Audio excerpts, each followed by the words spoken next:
সুপ্রিয় দর্শক শ্রোতা, আন্তর্জাতিক সংবাদে সবাইকে স্বাগত। প্রথমে থাকবে সংবাদ শিরোনাম, পরে বিস্তারিত। ইসরায়েলকে লক্ষ্য করে এবার ঝাঁকে ঝাঁকে ক্ষেপণাস্ত্র হামলা। আরো বিস্তারিত জানিয়ে দিব। আমেরিকার ধাঁচের আর কোনো আলোচনা যাবে না ইরান। এদিকে ইরানের রাজধানী তেহরানে ভয়াবহ বিস্ফোরণ। আরো থাকছে, এক রাতে 477টি ড্রোন এবং 60টি ক্ষেপণাস্ত্র ছুড়ল রাশিয়া। ইসরায়েল ও নেতানিয়াহুর পতন আসন্ন, ইরানি জেনারেলের হুঙ্কার। পারমাণবিক কর্মসূচি নিয়ে ইরানের বড় ঘোষণা। এদিকে হরমুজ প্রণালীতে মাইন বসানোর প্রস্তুতি নিয়েছিল ইরান, দাবি যুক্তরাষ্ট্রের। এবং সর্বশেষে জানিয়ে দিব, ইসরায়েলের সঙ্গে সম্পর্ক থাকলেই মৃত্যুদণ্ড, ইরানে আইন পাস। এতক্ষণ শুনছিলেন সংবাদ শিরোনাম, এখন বিস্তারিত। তবে তার আগে অনুরোধ থাকবে, এই ভিডিওতে একটি লাইক দিন এবং কমেন্টস করে জানিয়ে দিন আপনি কোন জেলা থেকে বা কোথা থেকে আমাদের সাথে যুক্ত রয়েছেন, এবং সংবাদের সর্বশেষ গুরুত্বপূর্ণ আপডেট পেতে চ্যানেলটি সাবস্ক্রাইব করে আমাদের সঙ্গেই থাকুন। ধন্যবাদ। ইসরায়েলকে লক্ষ্য করে ঝাঁকে ঝাঁকে ক্ষেপণাস্ত্র হামলা। ইসরায়েলের ভূখণ্ড লক্ষ্য করে ঝাঁকে ঝাঁকে ক্ষেপণাস্ত্র নিক্ষেপ করেছে ইয়েমেনের হুতি বিদ্রোহীরা। মঙ্গলবার রাতে ওই হামলার পরপর দেশ জুড়ে সতর্কতা জারি করে ইসরায়েলি প্রতিরক্ষা বাহিনী। টাইমস অফ ইসরায়েল জানায়, ইয়েমেন থেকে উৎক্ষেপণকৃত ক্ষেপণাস্ত্র ঠেকাতে ইসরায়েল তাদের বিমান প্রতিরক্ষা ব্যবস্থা সক্রিয় করেছে। আকাশ প্রতিরক্ষা ইউনিটগুলির লক্ষ্যবস্তু শনাক্ত করে প্রতিহত করার জন্য কাজ করছে। এদিকে ক্ষেপণাস্ত্র নিক্ষেপের পরপরই ইসরায়েলি বিভিন্ন অঞ্চলে সাইরেন বেজে ওঠে, এতে সাধারণ মানুষ আতঙ্কিত হয়ে পড়ে। আইডিএফ জানিয়েছে, এই মুহূর্তে আকাশ প্রতিরক্ষা ব্যবস্থা সক্রিয় রয়েছে। জনগণকে হোম ফ্রন্ট কমান্ড ঘরোয়া দাপ্তরিক দপ্তর এর নির্দেশনা অনুসরণ করতে অনুরোধ করা হচ্ছে। স্থানীয় বাসিন্দাদের নিরাপদে আশ্রয় থাকতে এবং সরকার এবং প্রতিরক্ষা বাহিনীর নির্দেশনা মেনে চলার আহ্বান জানানো হয়েছে। এই ঘটনায় এখনো পর্যন্ত কোনো হতাহতের খবর পাওয়া যায়নি, তবে মধ্যপ্রাচ্যের ভূ রাজনীতিতে এমন হামলা নতুন করে উত্তেজনা সৃষ্টি করেছে বলে আন্তর্জাতিক বিশ্লেষকরা মনে করছেন। আমেরিকা ধাঁচের আর কোনো আলোচনা যাবে না ইরান। ইসলামী প্রজাতন্ত্র ইরানের পররাষ্ট্রমন্ত্রীর মুখপাত্র বলেছেন, মার্কিন যুক্তরাষ্ট্র এবং ইসরায়েলের কর্মকাণ্ড কূটনীতিতে ধ্বংস করেছে। সোমবার প্রকাশিত রাশিয়া টুডে নেটওয়ার্কের সাথে এক সাক্ষাৎকারে ইরানের পররাষ্ট্র মন্ত্রণালয়ের মুখপাত্র ইসমাইল বাকাই বলেছেন, অন্য দেশের ঊর্ধ্বতন কর্মকর্তা এবং নেতাদের প্রতি অসম্মানজনক এবং অভদ্র ব্যবহার করা অত্যন্ত বিরক্তিকর এবং অগ্রহণযোগ্য। এই ধরনের আচরণ মার্কিন যুক্তরাষ্ট্রের কর্মকর্তাদের বিশ্বাসযোগ্যতা ধ্বংস করেছে। পাঁচটি জানিয়েছে, বাকাই স্পষ্ট করে বলেছেন, আমরা আলোচনার প্রক্রিয়ায় মাঝামাঝি এবং মার্কিন যুক্তরাষ্ট্রের প্রতিনিধিদের সাথে দেখা করার কথা ছিল, কিন্তু হঠাৎ করে ইহুদিবাদী ইসরায়েল মার্কিন যুক্তরাষ্ট্রের সমর্থন এবং সংঘর্ষের সংকেত নিয়ে মাস্কাটে ষষ্ঠ দফা আলোচনা শুরুর মাত্র দুদিন আগে ইরানে আক্রমণ শুরু করে বসে। ইরান কখনো আলোচনা টেবিল ত্যাগ করেনি উল্লেখ করে ইরানের পররাষ্ট্র মন্ত্রণালয়ের মুখপাত্র বলেছেন, আমরা সবসময় কূটনীতিকে সমর্থন করেছি, কিন্তু মার্কিন যুক্তরাষ্ট্র এবং ইসরায়েলের পদক্ষেপ কূটনীতিকে ধ্বংস করেছে এবং এটা ছিল কূটনীতির প্রতি বিশ্বাসঘাতকতা। এই প্রেক্ষাপটে জাতিসংঘে ইরানের রাষ্ট্রদূত আমির সাইদ ইরাবানি শনিবার সিবিএস নিউজের এক সাক্ষাৎকারে তেহরান এবং তেল আবিবের মধ্যে সংঘাতের কূটনীতিক সমাধানের জন্য মার্কিন প্রেসিডেন্টের চাপ ইরান কেন এখনো মেনে নেয়নি এই প্রশ্নের জবাবে বলেন, নিঃশর্ত আত্মসময়ের আলোচনা বিষয়ে হতে পারে না। এমন আচরণ আমাদের উপর তাদের নীতি বা আদর্শ চাপিয়ে দেওয়ার শামিল। ইরবানি আরো বলেন, যদি তারা আলোচনা করতে প্রস্তুত তাহলে আমরাও প্রস্তুত, কিন্তু যদি তারা কোনো শর্ত আরোপ করতে চায় তাহলে আমরা তাদের সাথে কোনো আলোচনা সম্ভব নয়। ইরানের সংসদের পররাষ্ট্রমন্ত্রী এবং জাতীয় নিরাপত্তা কমিশনের বৈঠক ইরানের রাজনৈতিক বিষয়ক উপপররাষ্ট্রমন্ত্রী মাজিদ তখতে রাবানিসি ইরান এবং মার্কিন যুক্তরাষ্ট্রের মধ্যে আলোচনার সময় নির্ধারণের বিষয়ে মার্কিন কর্মকর্তাদের দাবি সম্পর্কে বলেছেন, যে বিষয়গুলো উত্থাপিত হচ্ছে তা তারা বলেছে তা সত্য নয়, যে বিষয়ে কোনো কথা তাদের সাথে হয়নি। সূত্র পাঁচ টুডে। ইরানের রাজধানী তেহরানে এবার বিস্ফোরণ। ইরানের রাজধানী তেহরানে পশ্চিম অঞ্চলে ইসলাম শহরে বিস্ফোরণের শব্দ শোনা গিয়েছে। সেই সঙ্গে সেখানে আকাশ প্রতিরক্ষা ব্যবস্থা চালু করা হয়েছে।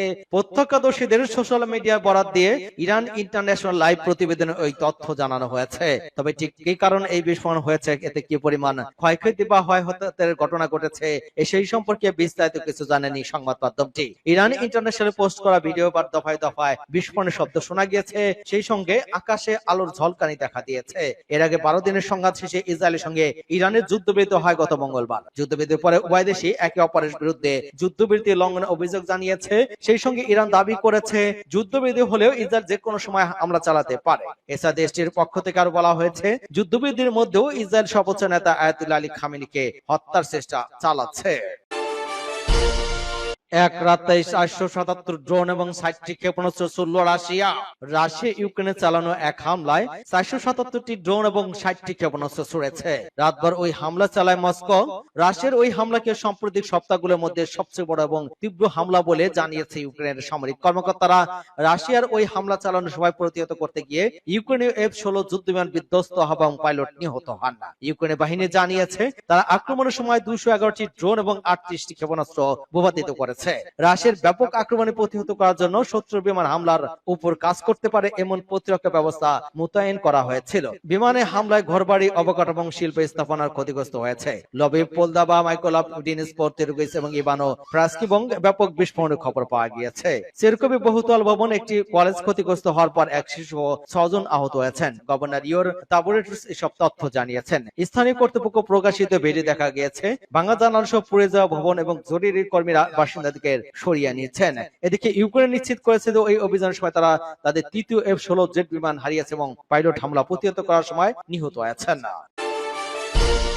ইসরায়েলেও নেতানিয়াহুর পতন আসন্ন, ইরানি জেনারেলের হুঙ্কার। ইহুদিবাদী সরকার এবং তার প্রধানমন্ত্রী বেনিয়ামিন নেতানিয়াহুর পতন আসন্ন বলে মন্তব্য করেছেন জ্যেষ্ঠ একজন ইরানি জেনারেল। আরেকটি ভুল ইসরায়েলের সব স্বার্থ এবং ঘাঁটিগুলোকে আরো গুরুতর বিপদের মুখোমুখি করবে বলে সতর্ক করেন তিনি। ইরানের আধা সরকারি সংবাদ সংস্থা তাসনিম মঙ্গলবার এক প্রতিবেদনে এই খবর জানিয়েছে। সোমবার তেহরানের ইরানের সশস্ত্র বাহিনীর প্রয়াত chief of staff lieutenant general Mohammad Hossein বাকিরের স্মরণে আয়োজিত এক অনুষ্ঠানে ওই সতর্কবার্তা দেন major general Yahya Rahim Safavi. ইসলামী সর্বোচ্চ নেতা আয়াতুল্লাহ আলী খামিনের শীর্ষ সামরিক উপদেষ্টা ওই জেনারেল বলেন, ইরানের বিরুদ্ধে সাম্প্রতিক আগ্রাসন ইহুদিবাদীর মৃত্যুর চক্র ত্বরান্বিত করেছে। জেনারেল রহিম সাবাপি বলেছেন, ইহুদিবাদী শাসন ব্যবস্থা এবং নেতানিয়াহুর পতন আসন্ন। আর কোনো ভুল করলে তাদের সব স্বার্থ এবং ঘাটতি আরো বড় হুমকির সম্মুখীন হবে, কারণ ইরান আরো তীব্রতার সাথে প্রতিক্রিয়া জানাবে বলেও সতর্ক করেন মেজর জেনারেল ইয়াহিয়া রাহিম সাফাপি। সূত্র তাসনিম নিউজ এজেন্সি। পারমাণবিক কর্মসূচি নিয়ে ইরানের বড় ঘোষণা। আন্তর্জাতিক পারমাণবিক শক্তি সংস্থার সঙ্গে সব ধরনের সহযোগিতা বন্ধের ঘোষণা দিয়েছে ইরান। দেশটির প্রেসিডেন্ট মাসুদ পেজেকশিয়ান এ ঘোষণা দেন বুধবার।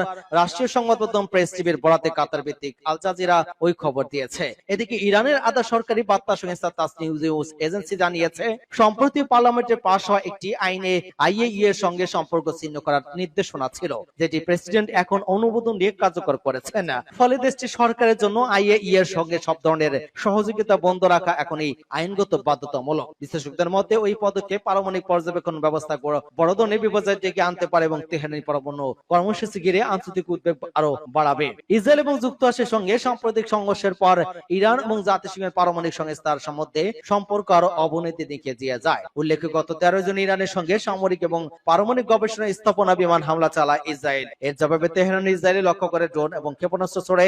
সংঘাতের এক পর্যায়ে ইসরায়েলের পক্ষ নিয়ে যুক্তরাষ্ট্র ইরানের 3টি পারমাণবিক স্থাপনা বোমা হামলা চালায়। যদিও মার্কিন প্রেসিডেন্ট ডোনাল্ড ট্রাম্পের দুতিয়ালেতে 12 দিন ব্যাপী স্থায়ী ওই সংঘাতে 24 জন যুদ্ধবিরতির মধ্য দিয়ে শেষ হয়ে যায়। আন্তর্জাতিক বিশ্লেষকরা মনে করছেন, যুদ্ধবিরতি কার্যকর হলেও আইএ এর সঙ্গে সম্পর্ক ছিন্নের ইরানের এই ঘোষণায় পরিস্থিতি অবনতি হতে পারে। তারা বলেছেন, আইএ এর পর্যবেক্ষণ ছাড়া ইরানের পরমাণু কর্মসূচির স্বচ্ছতা বজায় রাখা কঠিন হয়ে পড়বে। সংস্থাটি দীর্ঘদিন ধরে তেহরানে ইউরেনিয়াম সমৃদ্ধকরণ কার্যক্রম পর্যবেক্ষণ করে আসছিল। পশ্চিমা দেশগুলো আশঙ্কা, ইরান বেসামরিক কর্মসূচি আড়ালে পরমাণু অস্ত্র তৈরি এগোতে পারে। যদিও তেহরান বরাবরই বলে আসছে তাদের পরমাণু কর্মসূচি শান্তিপূর্ণ উদ্দেশ্যে ব্যবহারের জন্য। হরমুজ প্রণালীতে মাইন বসানোর প্রস্তুতি নিয়েছিল ইরান, দাবি যুক্তরাষ্ট্রের। সম্প্রতি মার্কিন গোয়েন্দা সূত্রে জানা গিয়েছে, ইসরায়েলে হামলার পর ইরানি সেনাবাহিনী পারস্য উপসাগরে তাদের নৌযানে মাইন লোড করে স্টেট অফ হরমুজ বন্ধের প্রস্তুতি নিচ্ছিল। খবর রয়টার্সের।